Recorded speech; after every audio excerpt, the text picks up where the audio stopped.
Shrink, shrank, shrunk. When Stink woke up the next morning, his bed felt as big as a country. The ceiling was up there with the sky, and it was a long way down to the floor. When he went to brush his teeth, even the sink seemed too tall. Yipe, I really am shrinking, said Stink, checking himself out in the mirror.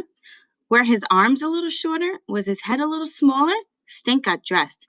He put on up and down striped pants and an up and down striped shirt. What's with the stripes? Asked Judy. Makes me look taller, said Stink. If you say so, said Judy. What? If you really want to look taller, here's what you do. Judy handed him a fancy shampoo type bottle. Put this hair gel on your hair and leave it in for 10 minutes. Then you'll be able to comb your hair so it sticks straight up. Sticking up hair will make you look taller. There's Judy and Stink. Stink put up the goopy goop in his hair, and he left his hair while he made his bed.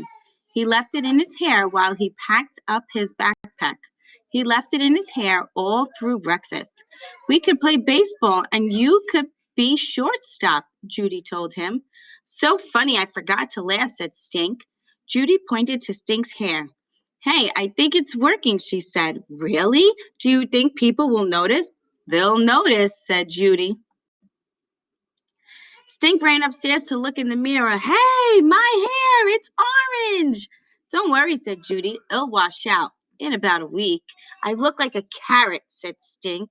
Carrots are tall, said Judy, and she laughed all the way to the bus stop.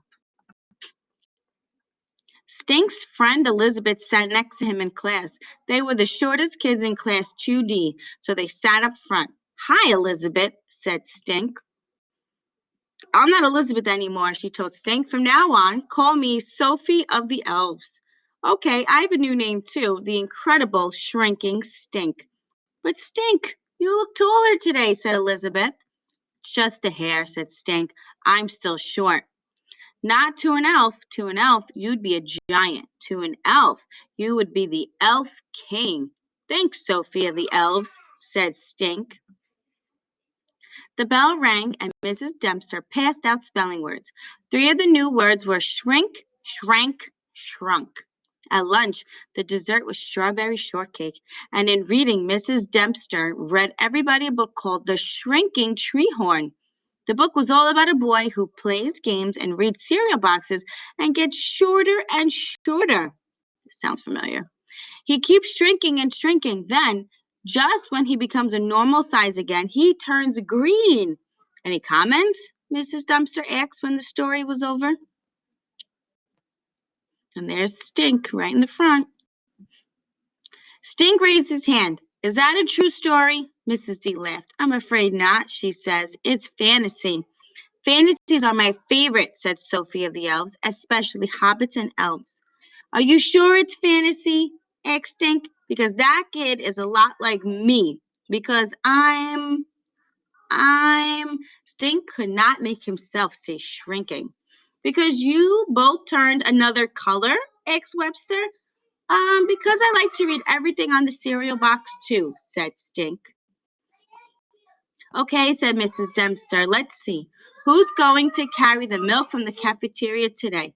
Stink was barely paying attention. He never got asked to carry the milk. How about Mr. James Moody? Asked Mrs. Dempster. Me? Asked Stink. He sat up taller. I get to carry the milk? Stink walked down the second grade hallway. He looked longer than usual and wider. He took the stairs down to the cafeteria, where there always was many stairs. His legs felt shorter, like they shrank, shrunk. And there he is. And we're going to pause here for now. So we're going to answer some questions, and then I'm going to continue reading the book. Okay? Thanks, boys and girls.